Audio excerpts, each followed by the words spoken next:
why don't you just try to work as hard as you can at your damn job for like 6 weeks, right? All flat out. You know, if you work 10% longer hours, you make 40% more money. That's something worth thinking about. You know, you've got a job, maybe you show up 15 minutes early and you leave 15 minutes late. You know, and you actually work and your boss notices, because he would probably notice, and then maybe someone's going to get promoted and maybe it'll be you, because something's going to tilt the scales, and that little extra bit of work done without cynicism and resentment might be enough. Well, he said he started at 21 bucks an hour, and in 6 weeks he was making $37 an hour. And it's not a king's ransom, man, but it's a hell of a lot more than 0, and it's quite a lot more than 21. He said his life had turned around substantially because he learned if he put some damn effort into it. And I'm not trying to be Joe Optimist here. Like, I know that people hit runs of bad luck and that things can take you out of life, right? Unfortunate illnesses and betrayal, and like there's no shortage of randomness and horror that can wipe you out even if you're doing your best. But you don't have a better bloody plan than to do your best, and it tends to work a lot better than you think. And what's so interesting about the hierarchies that people set up is that that's how they're set up. They're not set up on power. They're set up on reciprocity and skill and trust. Not always. You know, and if you're in a job where you work hard and you're a good guy and you're doing your best and your boss is a bloody tyrant and you never get a break, it's like, okay, fine. You're in a Foucault world. Get the hell out of it. You know, you get your resume set up, write your CV, fill in the educational gaps that you have, send out your 25 resumes a day, and prepare to make a lateral move, because you're in a bad place. But almost everywhere, and this has certainly been the case virtually everywhere I've worked, and I've had like 50 jobs, you know, if you go above and beyond the call of duty in an awake and intelligent way, interpersonally, socially, with regards to the diligence of your work, with regards to the truth of your attitude and your courage and all of that, that will work. And you know, if you try it for a year and it doesn't work, then go somewhere else, because you can, right? You're free. I mean, it's not easy. You can't just walk out the door and instantly find another job, but you're not enslaved. You could make a move. You could even decide that you're going to make a move and double your salary. You know, it's not a bad goal, and it's certainly a possibility.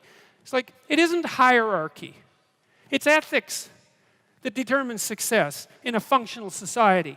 It's ethics that determines success, not power. The rest of it's a bloody lie. And that doesn't mean that all our systems are perfectly ethical. You know, you got to be awake. If you're in a system, there's going to be some corruption in it. Part of what you're supposed to do is keep your damn eyes open for the corruption and your mouth speaking truth, so when the corruption starts to take root, you object to it so the whole damn system doesn't turn into a pathological power play. And that's part of your ethical responsibility as a conscious being, an ethical being, a religious being for that matter, and a citizen. You know?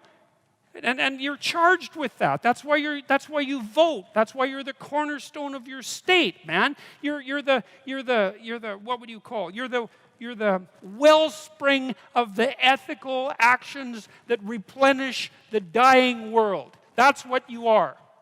And if you act, that's what you are. And if you act that out properly, then things work. And that's why that's always been described as ethical behavior. It's not because you're supposed to be good, you know, and being good isn't that easy anyways. And it certainly doesn't mean being nice and harmless.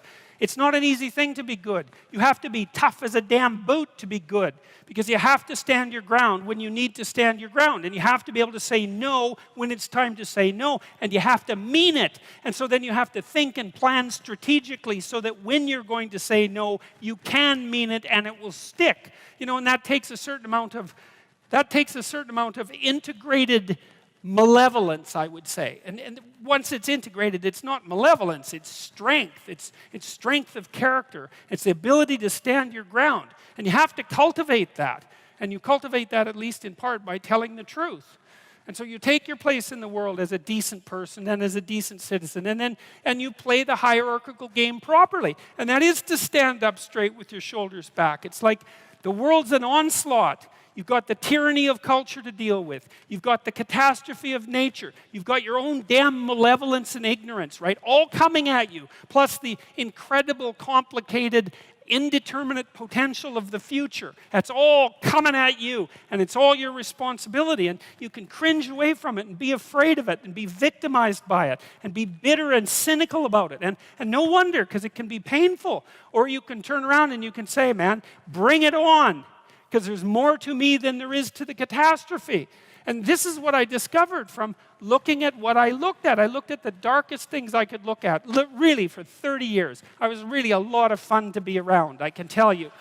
I looked at the darkest things that I could think of, right? Not only what happened in Auschwitz and what happened in the Gulag, but personal issues. You know, it's like I wasn't so much interested in the totalitarians as a group. I was interested in the people who undertook the terrible acts that the totalitarians required.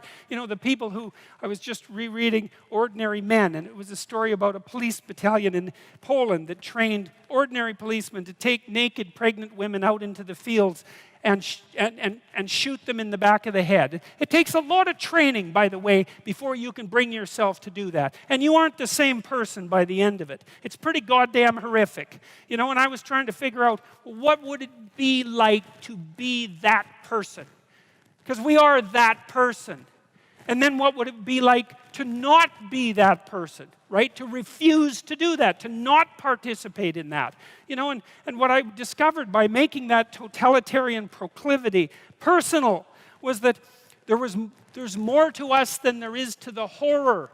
As nature is, bent on our destruction, bad as culture is, tyrannical and bloody, back as far as you can look, as malevolent as you are in the darkest part of your heart, and that's plenty malevolent, the possibility that's within you that can well up, the courage and the truth and the ability and the skill and the willingness to set things right, if you are willing to set them right, is more powerful than all of that. And so it's so interesting. It was proof for me of an old saying I read from Carl Jung. It's an alchemical motif, in stir qualinus inventur, which is what you most want to be found will be found where you least want to look, essentially. And it's so interesting because it means that if you're willing to turn around and to stand up, stand up straight and face the darkness like fully, what you discover at the darkest part is the brightest light.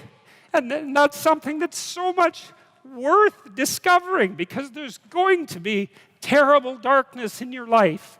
And it's going to make you cynical and bitter. And it could easily be that you're just not looking at it enough. Because if you looked at it enough, and you didn't shy away, and you brought everything you had to bear on it, you'd find that there was more to you than there was to the horror